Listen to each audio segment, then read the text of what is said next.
Nama aslinya adalah Aris. Ia lahir di Koplak Lor, Muntilan, Jawa Tengah pada 27 Agustus 1950. Aris kecil sudah mengenal dunia seni dari ayahnya. Menurut Muhammad Khalid dan Kastoyo Ramelan, dalam majalah Tempo edisi 25 Juni 1988, ayahnya adalah penabuh gendang yang terkenal. Aris tak meneruskan pendidikannya di SD Kanisius Muntilan. Ia lebih gandrung pada wayang kulit. Sejak usia 4 tahun, ia terbiasa dengan karawitan. Menurut majalah Jakarta, nomor 103, 26 Juni 1988, Aris kecil sempat dibesarkan bibinya bernama Samirah, yang seorang pesinden di kampung Balai Mulia Muntilan. Hingga suatu saat, ayahnya yang bergabung dengan kelompok wayang orang Pancamurti, yang kelak bernama Wayang Orang Barata, membawa Aris ke Jakarta pada 1959. Di sini, ia mengenal dunia panggung dan belajar menari. Ia sempat menjadi penari sebelum pertunjukan dimulai. Pada 1966, Aris ikut ayahnya ke Tegal. Di kota itu, ayahnya bergabung dengan kelompok hiburan Lokaria. Pada 1972, Aris ikut wayang orang Edi Budoyo di Magelang. Di grup ini, Aris melawak dengan Edi Ihidoyo yang berperan sebagai Bagong, sedangkan Aris sebagai Petruk. Ia menambah namanya agar terlihat ngepop dengan tambahan Freddy. Tapi lagi-lagi, grup ini bubar karena kesulitan keuangan. Medio 1978, Aris bergabung dengan kelompok ketoprak Cokro Jiwo, sebuah unit usaha Sri Mulat Solo. Di sini, ia menjadi penabuh gendang. Karena pimpinan Sri Mulat teguh mengendus bakat Aris, ia ditarik ke dalam kelompok Anekarya Sri Mulat. Majalah Jakarta menyebut, Teguhlah yang memberinya nama panggung Gepeng. Tapi, Muhammad Khalid dan Kastoyo Ramelan menulis, nama itu diberikan istrinya karena tubuhnya yang tinggi dan krempeng. Siapapun yang memberinya nama Gepeng, yang jelas nama itu membawa rezeki. Gepeng masuk dalam jajaran pelawak-pelawak tenar di Sri Mulat. Terhitung sejak Oktober 1981, menurut Anwari dalam buku Indonesia Tertawa, Sri Mulat sebagai sebuah subkultur, Sri Mulat tampil permanen di Taman Ria Remaja, Senayan, Jakarta. Di Jakarta, pertunjukan mereka selalu ramai penonton. Maka TVRI kepincut menampilkan mereka sekali sebulan pada 1982.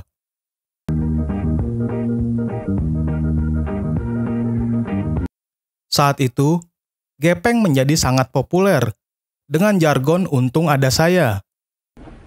Semua tetangga kanan dalam,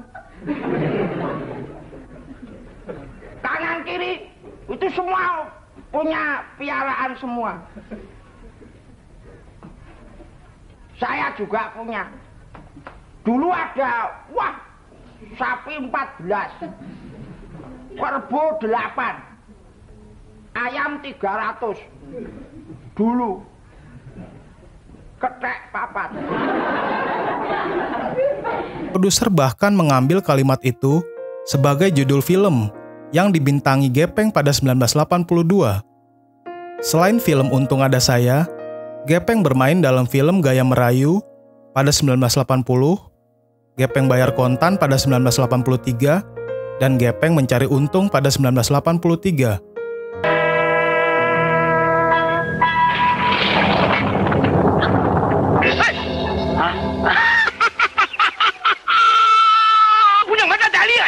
Sorry, Bang. Sorry, lu tahu ini.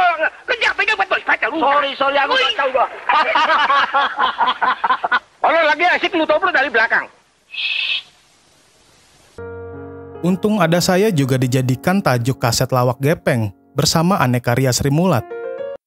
Waktu itu di desa memang ayah saya sama ibu saya itu keterlaluan kok. Memang ada sejarahnya, mulai kecil sampai dewasa ini saya itu dinamakan Gepeng, itu ada sejarahnya. mulai kecil sudah lahir itu, mulai lahir ceprot itu sudah gepeng. Soalnya lahir dari ibu. Kalau mungkin dulu itu lahir dari bapak, nggak mungkin gepeng. Lahir dari ibu jadi keluar gepeng. Sampai ini terus gepeng. Gepeng tersandung masalah pada Juni 1983. Ketika itu, ia ditangkap polisi di Solo karena supirnya kedapatan membawa pistol ilegal miliknya. Gepeng pun harus menjadi pesakitan di Pengadilan Negeri Solo. Di dalam Tempo edisi 20 Agustus 1983, Gepeng mengaku alasan memiliki pistol berjenis FN46 itu karena ia kerap diperas Gali alias bandit. Gepeng sering diminta uang oleh Gali, seperti uang jajan sampai membeli karcis kereta.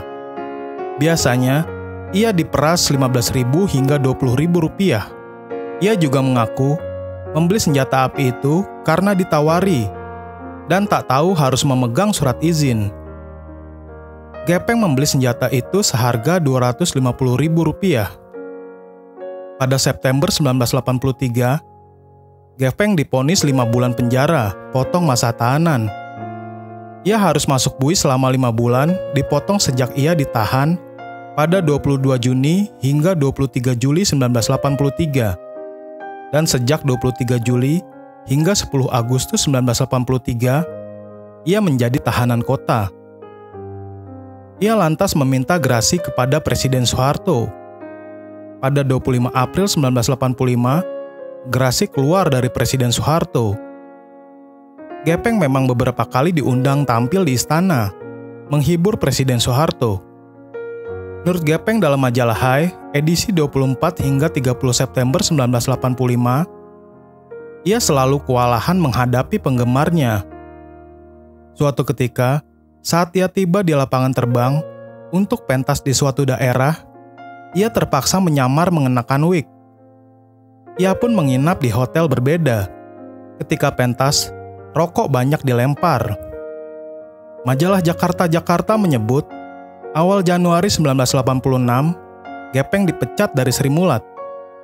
Ia dianggap melanggar disiplin karena sering kedapatan main di luar tanpa izin pimpinan Sri Mulat. Sementara menurut Gepeng, ia merasa dijadikan kuda peras. Ia mengaku pengurus tak pernah terbuka terhadap karyawannya dalam hal pembagian hasil. Tapi Gepeng tak dendam. Ia justru berterima kasih karena Teguh adalah orang yang pertama kali mengasah bakatnya. Setelah itu, ia membentuk grup lawak Gepeng CS. Pada Juli 1986, untuk kali pertama sejak dipecat dari Sri Mulat, Gepeng CS manggung bersama Sri Mulat di Madiun, Jawa Timur. Pertunjukan itu sukses dan mampu menyedot banyak penonton.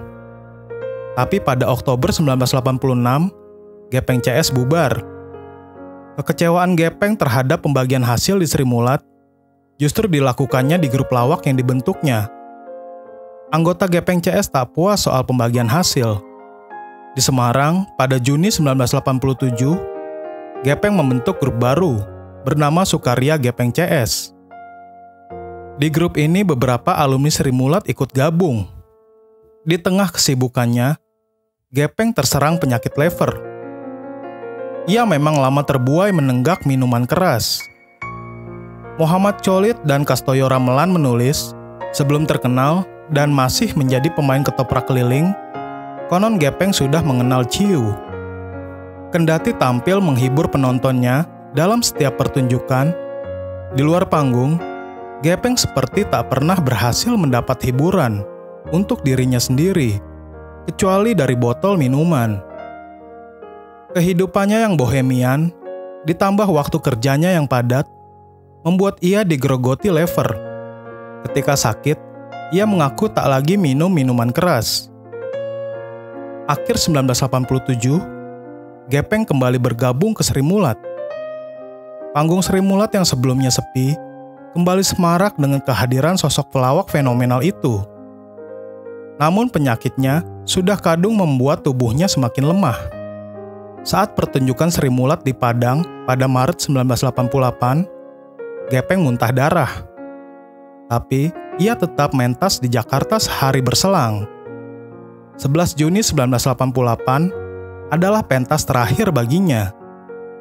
Ia mendalang semalam suntuk di desa Susukan, Ungaran, Jawa Tengah. Dari 13 hingga 15 Juni 1988, tubuh Gepeng semakin payah. Perutnya sakit dan mengeras, mulutnya keluh.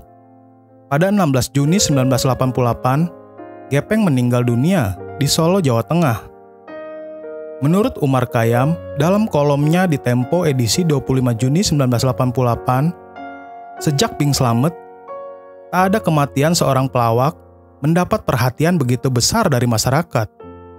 Gepeng mendapat penghormatan oleh deretan beribu manusia di sepanjang jalan yang dilalui kereta jenazahnya, dan oleh lebih banyak lagi orang yang berjubelan di makam Banalaya, serta liputan media massa di halaman depan mereka.